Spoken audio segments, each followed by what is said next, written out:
keynote speaker today is Mark Harbour, Senior Executive with Morgan Stanley, who has been, and this is in stunning contrast to our first speaker, but Mark has been in the financial and wealth advisory roles for a staggering 42 years. So a lot of experience for our next speaker in this industry. Mark noticed there's been a number of recent industry developments affecting how investors, professionals, and firms work with each other. So Mark's talk today is aptly named Your Investment Future, What to Expect and How to Plan for It. Mark's talk will include key highlights and observations from recent industry studies and surveys, and a discussion of their ramifications. Mark will address changes that may be appropriate for you to consider in your personal investment process in view of these changing trends. In the event that you engage with an industry professional, Mark will provide suggestions of whom to hire, for what, and how to evaluate what they do for you. A little bit about Mark. And Mark, I will be closing the door as soon as I finish this introduction because I'm getting the feedback from the hallway. A little bit about Mark. In addition to having amazing longevity in this field, Mark is a certified public accountant and also a chartered financial analyst. He is past president of the CFA Society of Los Angeles and current member of the U.S. Advocacy Advisory Council for the CFA Institute. Thank you. Mark is also ethics editor for the Investing and Wealth Monitor magazine. And now a personal factoid about Mark. Mark partners with his wife, Bernadette, for their financial advisory practice at Morgan Stanley. Mark is from Oklahoma. His wife is from Queens. So sometimes Mark's quips that not only do they have the typical husband and wife communication challenges, and this is often exasperated as Mark speaks Okie and his wife speaks Queensian. Accordingly, over the years, they've had to develop patience, empathy, and in their dialogue with one another. Ladies and gentlemen, join me in welcoming Mark Harbour. Thank you.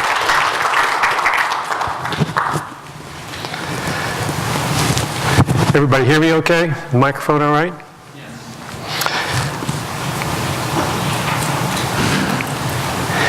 I'm actually going to split the talk into a couple of segments. One is the reference to the industry trends, what the studies are showing, and in the handouts, hopefully there were enough for everybody to get one if you wanted.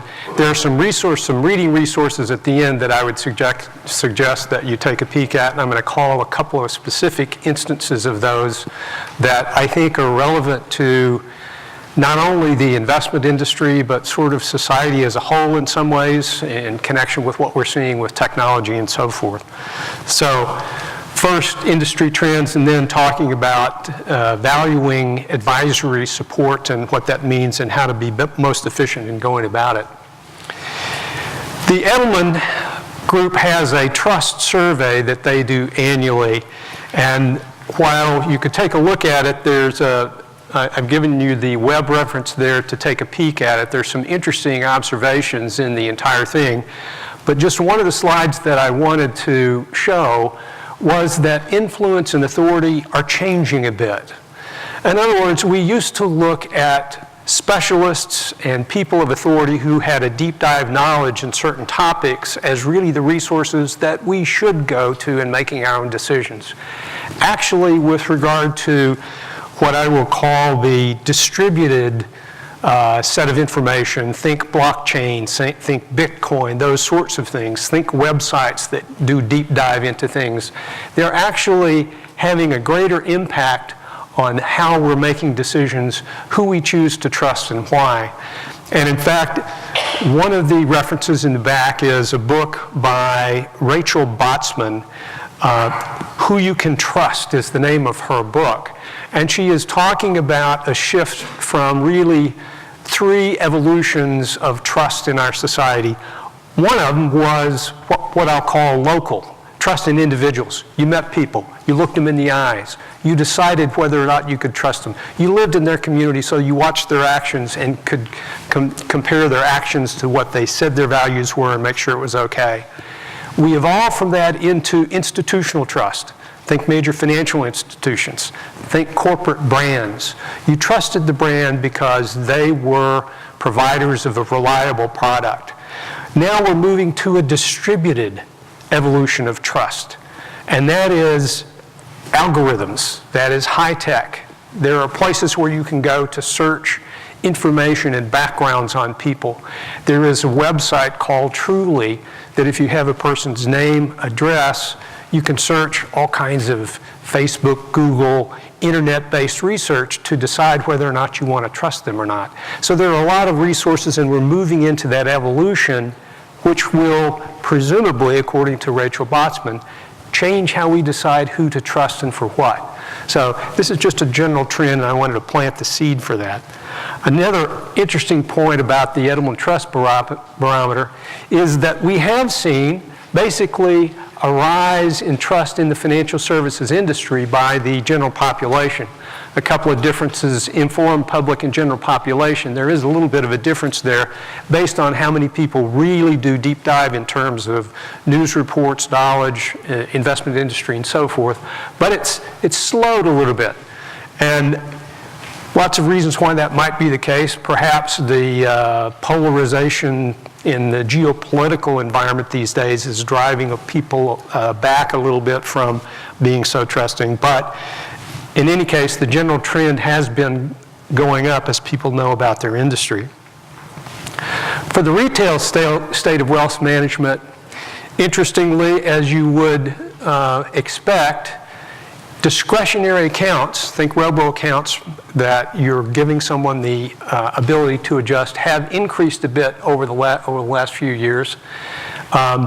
In average fees for households are coming down. This is clearly an industry trend, and new accounts are even showing more of a reduction in terms of fee rates. 4 basis points, it's not huge, but they are going down.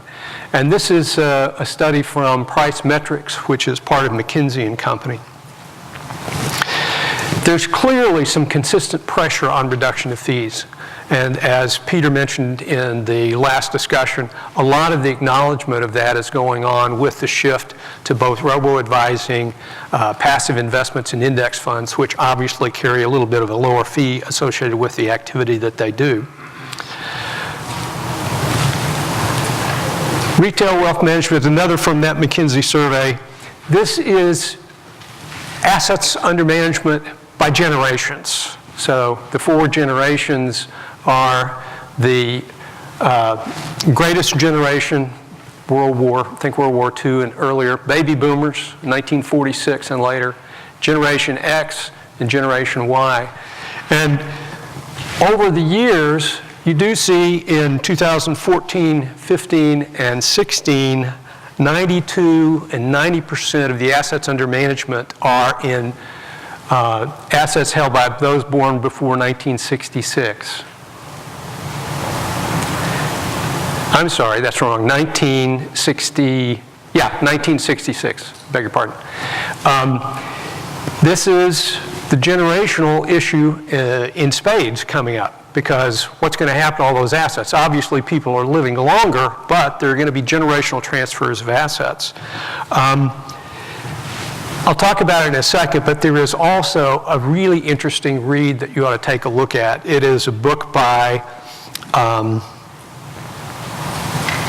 Linda Grattan and Andrew Scott, The 100-Year Life. And one of the things that they have mentioned is that for children born in the United States in the year 2005 and later, they will live to an average life expectancy of 105. 105. Now, when you think about that, and the book does go on to explain a little bit more, there are going to be some shifts in terms of what's going on. When I graduated from high school, it was expected you go to college, you cram that 4 years in, you get your degree, you go into the workforce, you start working, and you build your career. Bang, bang, bang. We're seeing that ease up. Now people are not going directly to college. Maybe they want to go overseas for a bit, develop some perception of different cultures, experience the world a little bit before they launch into their career. That's going to be shifting how the investment industry is focused on helping those people do that, in addition to having to deal with the questions of longevity. And more specifically, if you look at what's going to happen with the generational transfer of those assets, advisors need to be really specifically attuned to dealing with that population.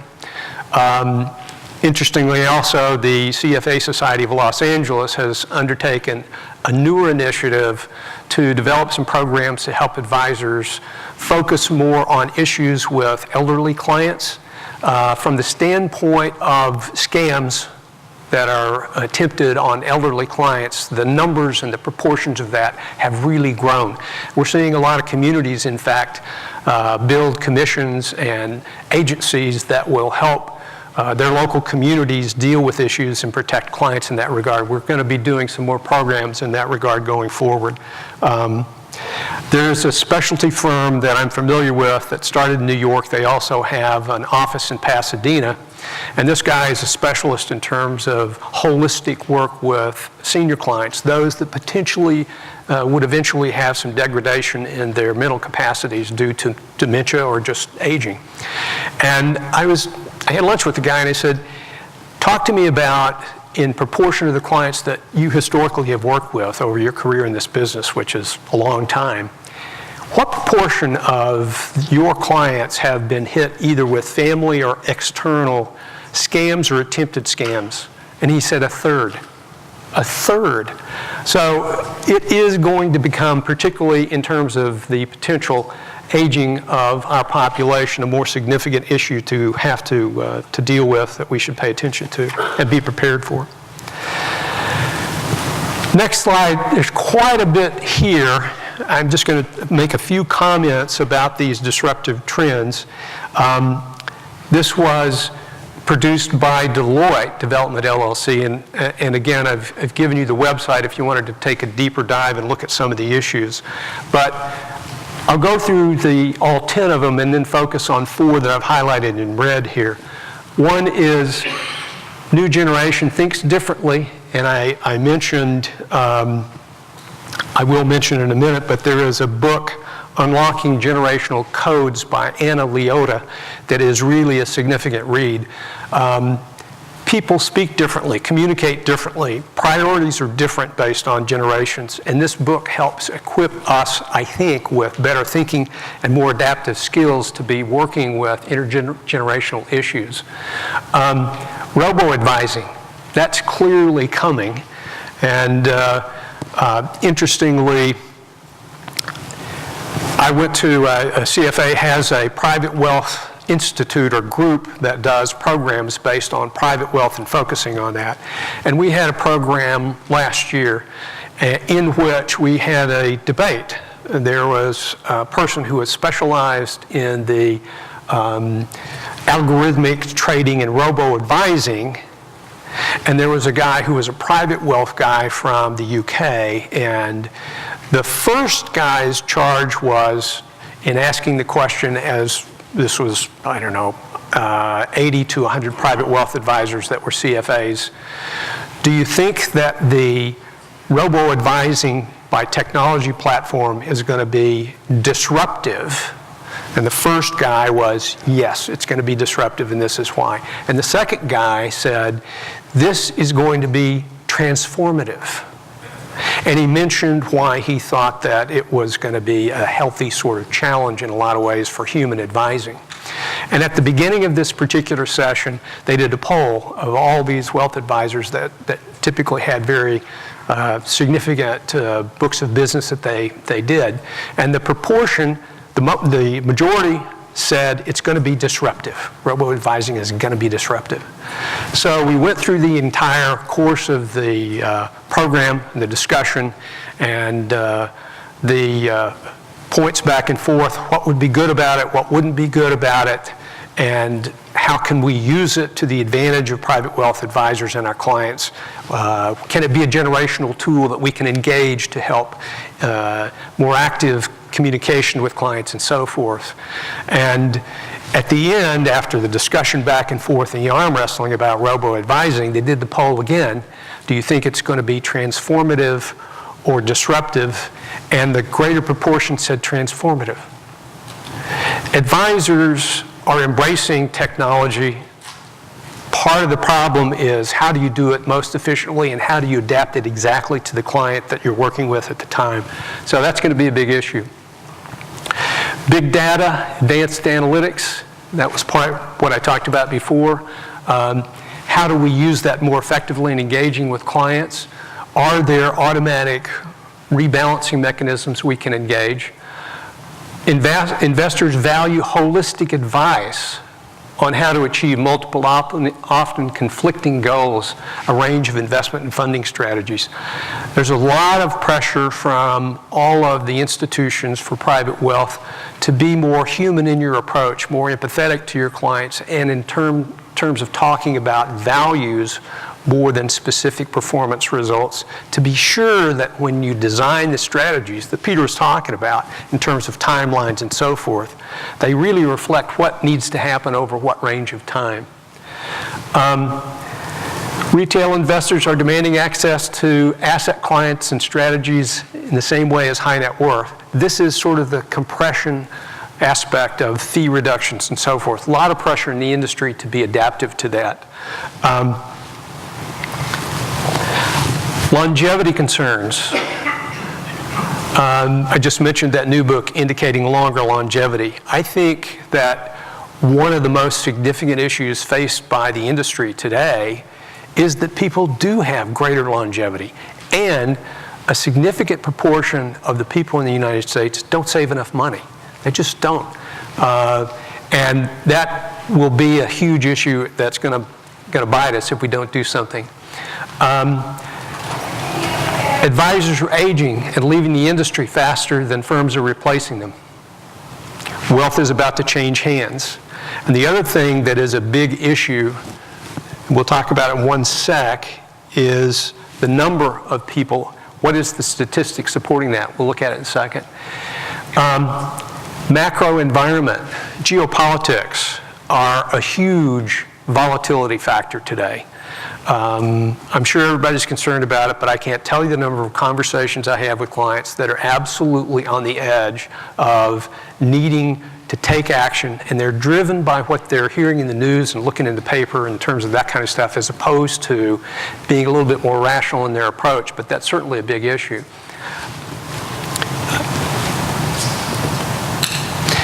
Regulatory burdens. Obviously, the SEC and the banking regulation system are trying to do their best to protect the individual investors, but I got to tell you, the screws on the compliance for firms have really been turned up. And in fact, I was talking with Fred, who says that it's even difficult sometimes to get people to talk from firms. And that's because the firms are saying, don't talk. We don't want to expose ourselves to any liability in case you misrepresent something insignificant in some way, but somebody will file a complaint against the firm. So there's a lot of shutdown in terms of ordinary dialogue that you would not expect to be the case, but is actually happening. In my own case, I had, in my own compliance department, I have a client that I'm working with who has 12 accounts for different pools that they're managing with me. And this particular client has a retirement fund that I manage the overall portfolio and the overall asset allocation for the family according to an asset allocation model that I believe is entirely appropriate. My firm's compliance department called me and they said, this account we're looking at, and we don't think the assets that are in this account exactly map to the risk profile that you have assigned it to. And I said, well, that's because the account is part of a family combination, and I'm using the overall allocation that maps to what their strategy is over time. And these are retirement funds. The timing for the distribution of those is going to happen later in life, so I'm investing those more aggressively. Overall, they got a nice balanced portfolio. Those are at the top end of the aggressive scale. And my compliance department says, I'm sorry, you're going to have to change the risk profile. Each account now has to have a risk profile because FINRA is requiring that of us. So I'm thinking to myself, come on, can't we use some common sense here? So a lot of those things are coming up. And part of the difficulty for the firms is now they're having to spend a ton of time and effort on compliance, and we have training things in the firm that take time away from our ability to give to clients that are beyond belief. So I'm on a rant, I'm sorry, but those things ruffle my feathers a bit. New business models are emerging, and we are seeing a trend towards more automatic rebalancing and those kinds of things. Disruptive trends. I mentioned combining robo and human advice in terms of the discussion that was going to be the right answer. The question for advisors and their adaptability is, how do we communicate more efficiently with clients? How can we design those programs that allow clients to do electronic signing? And we now have the ability to do text with clients, which was prohibited before. We now have the ability to do more online application trading. You can now take pictures of checks to deposit in your account. You don't manually need to send those in anywhere. All those things, I think, are resulting in greater efficiencies that will help us do better. Shifting to holistic goals-based advice that measure performance on achieving goals versus comparison against rigid benchmarks. Now, there is value in looking at how your performance is relative to a reasonable benchmark, but the fundamental, more important value is it doing what it needs to in terms of the achievement of your overall goals? The statistic I wanted to mention is that 43% of U.S. advisors over age 55, 1/3 of which will be retiring in the next 10 years. With all of the, and I talk to a lot of these people all the time in my own firm that are on the edge, and compliance is driving them crazy. They've been in the business a long time. It's, I'm expecting potentially that's even a greater issue than it is. And the new advisors that need to be recruited and trained is a growing number. So one of the specific implications that comes out of that to me that I would suggest you put in the back of your mind is if you have an advisor and or a team, that you ask the question about succession planning, because obviously, if they decide to get out of the business, could be a transition. What kind of services? Who's going to step into their role to do what you've become accustomed to them doing? And the resource I mentioned, this is Unlocking Generational Codes by Anna Liotta. What makes the generations tick and what ticks them off. In terms of leadership, this will be a clear item, and in terms of how to discuss generational issues, I think it's important. And obviously the competitive patents. One of the things that I've observed, it's my opinion, it's supported in a couple of surveys I've read, but independent RIAs, because of the fact that the smaller boutique firms, even though they may have a national support infrastructure, allow more flexibility in how they work with their clients. So I'm seeing a kind of a degradation and a sort of a gaining of investment advisors at the expense of wirehouses. They'll still be around. I'm not saying wirehouses are going away, obviously, but there seems to be a little bit more flexibility with the independent shops than the otherwise would. The next study I'm going to talk about is called a PHI study, and this was done by the CFA Institute and State Street Center for Applied Research. I've given you the website link down there. And they did a study that assessed motivations of people who were in the investment advising business. And the point of assessing the motivations was to see how big a driver were motivations in terms of what people actually did. And the intent of the overall study, based on its result, is we need to move from performance-driven to purpose-driven in terms of the way that we support our advisors. And so the CFA Institute and a number of the other organizations, including the Investment and Wealth Institute, in which I am the ethics editor for their magazine, are in fact focusing on how to support their advisors to do that more effectively. They want to enhance the process to long-term goal focus in terms of the fiduciary efforts, put client interests first pretty clearly, and that's been the goal of what they're wanting to really focus on for the advisors. In addition to the oversight of bad actors in the business, which is one of the things that both organizations do to encourage complaints to be vetted and people removed who shouldn't be in the business for whatever reason. The findings of this study are sort of interesting. A 1-point increase in the PHI score, and this, I've forgotten the total number of advisors that were assessed, or firm leaders, but there were several thousands. A 1-point increase in PHI score meant a 28% greater odds of excellent long-term organizational performance. Numbers, that is, greater growth in business, greater wallet share per client, greater client satisfaction in terms of the reports that were there.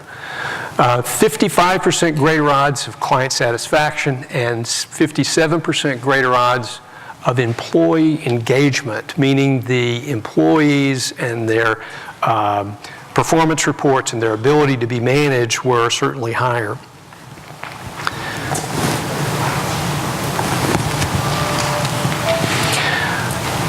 These were the scores from their findings. The only thing that jumps out at me, and in looking at this I think it's kind of interesting, is the high PHI, unusually low. You would think that people in the business had a greater motivation to help people, but perhaps not. Moderate, about 30%. So a little less than half in terms of what we would want the industry to be. And in my opinion, that sort of says we need to focus on ensuring that the people who are moving into this business are doing it for the right reasons. It also would suggest that perhaps having a conversation with your advisor or a prospective advisor might want to focus on what they value in terms of what's driving them into the business. And there were an inordinately low PHI score and no PHI score. One of the other things that came out of the study that I didn't cite here, though, was that the perception for a number of the test takers were that their firm leadership was not quite as high on the PHI score as they wanted it to be. Leaders and future firms need to, in our opinion then, increase in several areas. Purpose, align firm purpose and values with clients. It's going to be an important issue. Habits, how do you in fact incorporate the purpose of helping people into specific practice actions that you take, and incentives, particularly redesign incentives to improve cognitive and emotional function, specifically avoid short-term financial incentives as a reward to do things well. And this also would get at, I think, the issue with regard to conflicts of interest. Managing conflicts of interest is an important issue for us to address in the industry. There is an interesting read that I will cite in a minute, but so many people have said you need to simply disclose a conflict of interest. And by that disclosure, you're essentially off the hook. In fact, there's been a lot of study in that regard that says simple disclosure is not sufficient to resolve a conflict of interest. Because you assume once you've disclosed it, you know about it, then I can make my decision and do whatever I want to do because I've told you that there is a potential conflict of interest. Actually managing conflicts of interest is something different. And the firms, in my opinion, need to manage conflicts of interest much more efficiently than they do today. There was another study coming out of the study that said a proportion of investment professionals would be pleased to have performance bonus on a 2 to 5 year basis versus an annual bonus. So firms are going to be looking at these things that, in my opinion, from an individual investor standpoint, are more productive in terms of helping the industry get on a more substantial scale. There was another piece that came out from Focus Consulting Group in Chicago.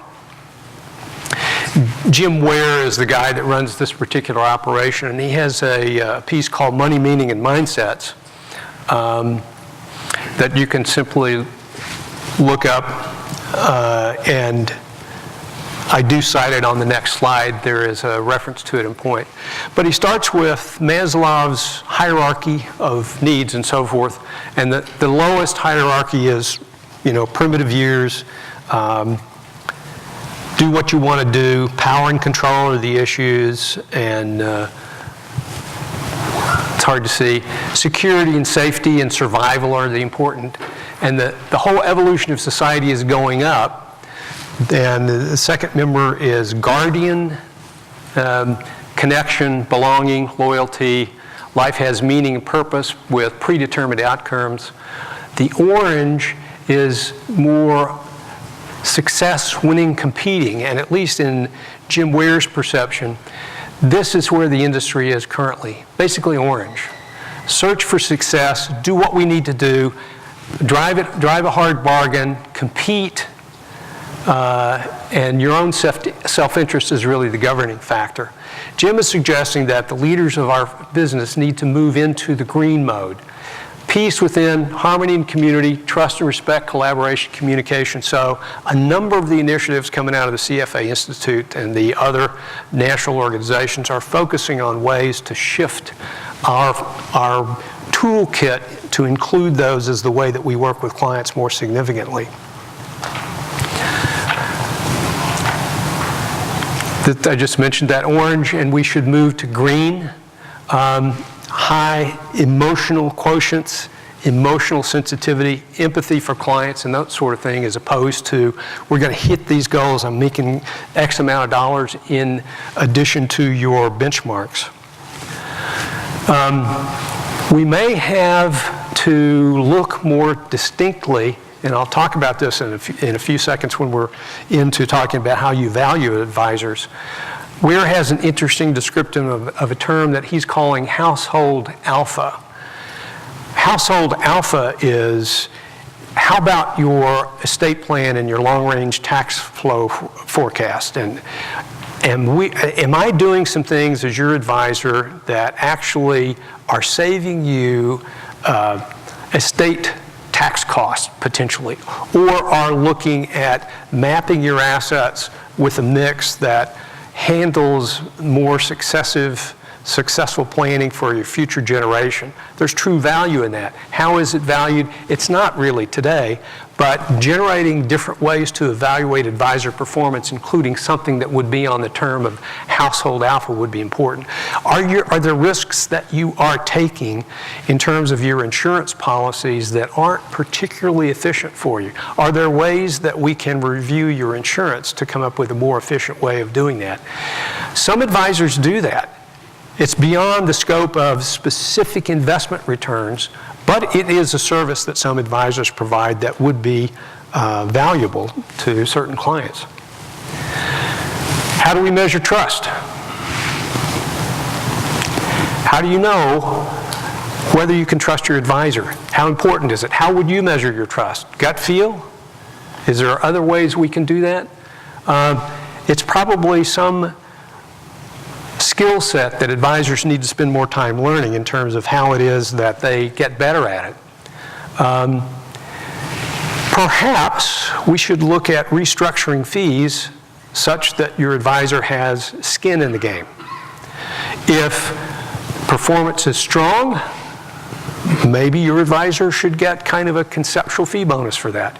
If it's weak, he participates by reducing, he or she, by reducing fees. So tweak fees to adapt to the performance.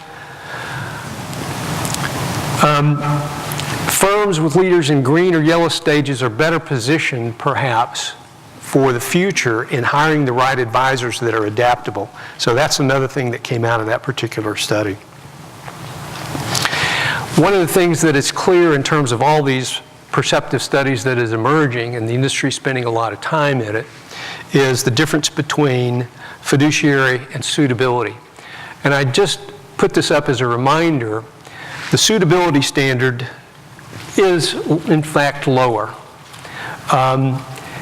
Brokers, trading, people who are compensated on a transaction basis, and the specific choice of investments that they put on the menu of choices for their clients are labeled as suitable, meaning it's reasonable to think that this is a good investment for you.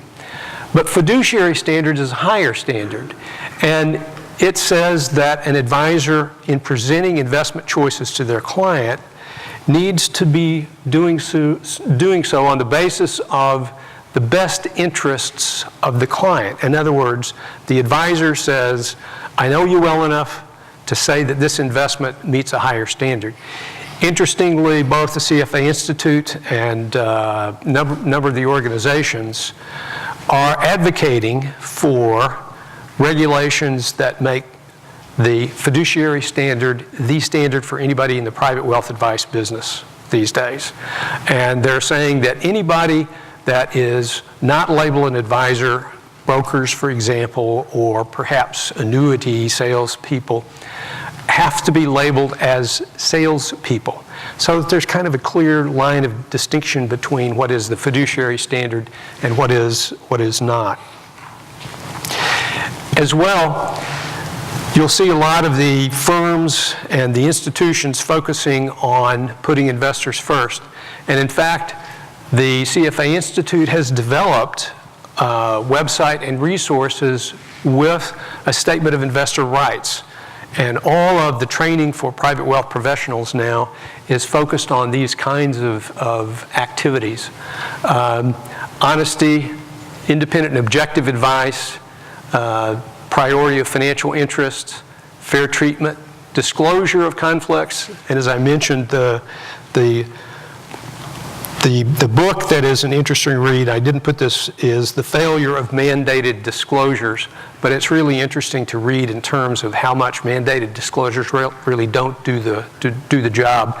And there's the Investment Wealth Institute, as an example, now has developed a preamble to the code and standards, and the same is true of the CFA Institute.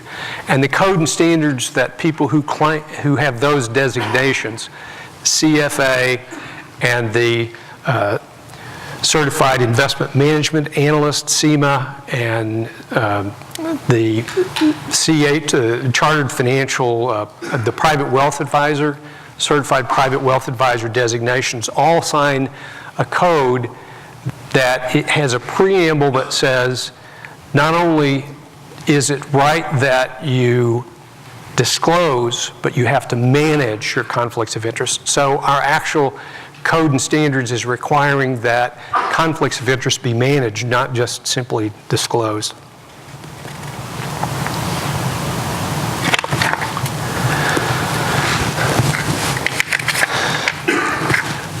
So I'm going to jump into some issues that I think are interesting for people to keep in mind. And I will be honest with you, I think the industry does an absolutely lousy job of distinguishing what you're paying for and who you're paying it to. This was a study done by Cerulli some time ago, but it still, I think, has implications today. It was 2010, but it grouped practices into 4 major categories. A money manager, really you could think of a broker, somebody that focused on investments alone. an investment planner, asset management services, but may offer some other services, retirement plans or education funding. A financial planner, which does complete a financial plan, has full range of services, and a wealth manager. Think of a wealth manager as a family chief investment officer, CIO as we would call it, and they handle everything from bill pay to trip planning to generational transfers to insurance reviews to income taxes and all that kind of stuff. And money manager has less service, and wealth advisors obviously have more. But in reality, when you're looking at the fees that you're paying, how often do you get some distinction with what these services provide and how to hold the value for them? It's part of if you're paying percentage of assets and you're getting a lot of additional services for that content, there is some value that's being generated from those fees that isn't necessarily identified if you're just saying, all I want is low-cost fees, period. And how much are you going to charge me to do these additional things? You could say we should change the industry to make it fee-only planning. And there are a lot of firms that do that. To the extent that I'm managing money, I'm just going to charge you that fee. But if you want these additional extra services, let's come up with an hourly-based rate or a project-based rate or something like that.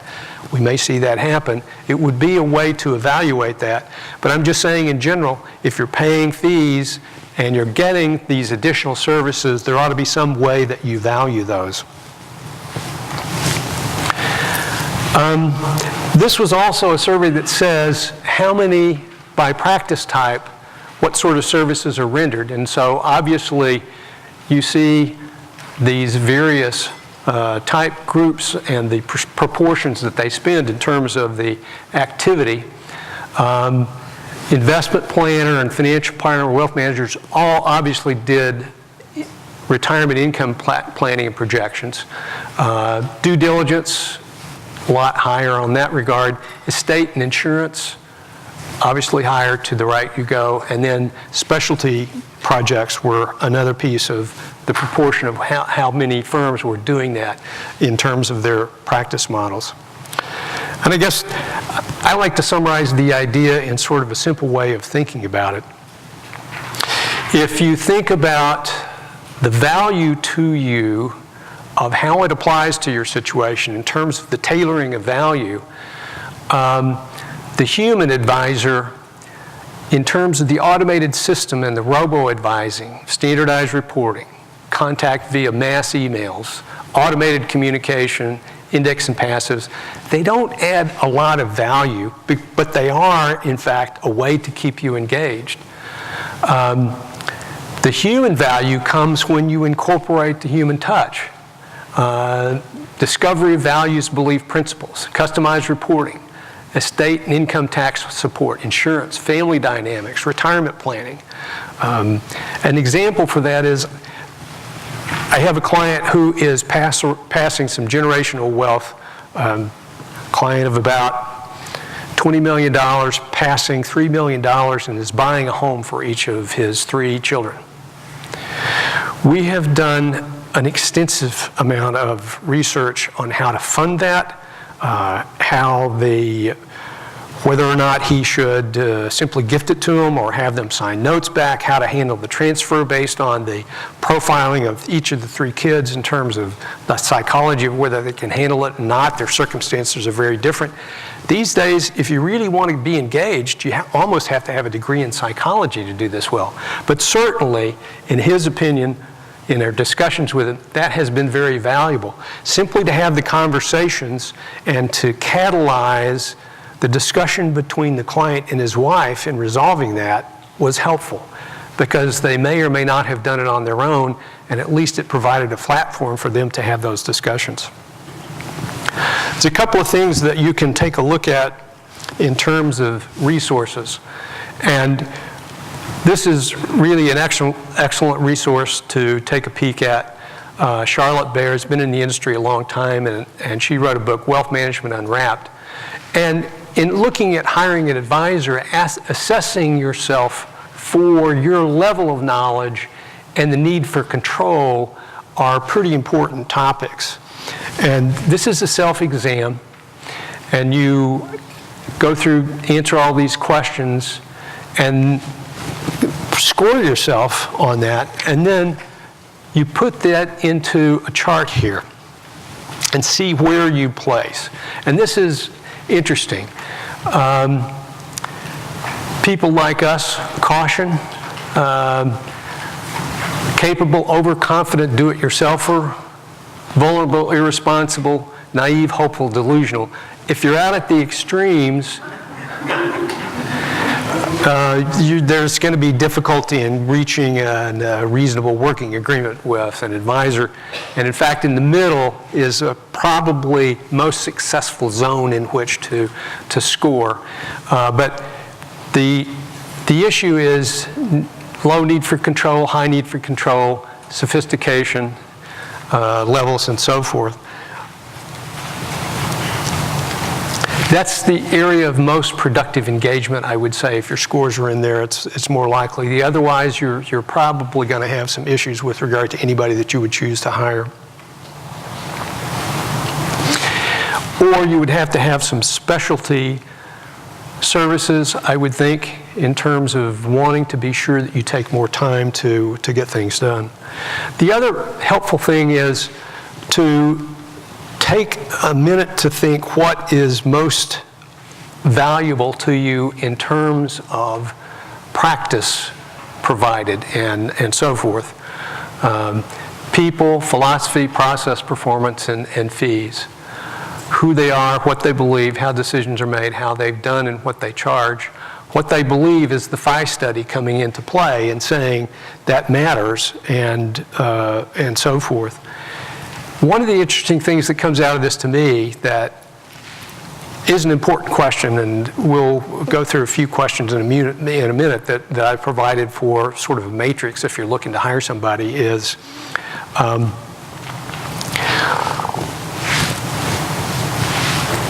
how do you use this tool? In other words, if you're screening an advisor and saying what's important about all this too, one important question would be, in terms of philosophy, a huge question, are there classifications of potential clients that you don't consider working with, and why? That is a question that is rarely asked, but I think it's hugely important. And it shapes the ability of an advisor to mesh with the clients properly. In my years of practicing as a CPA years ago, as an example, I worked a lot with doctors in my practice at one point. I'm no longer practicing CPA.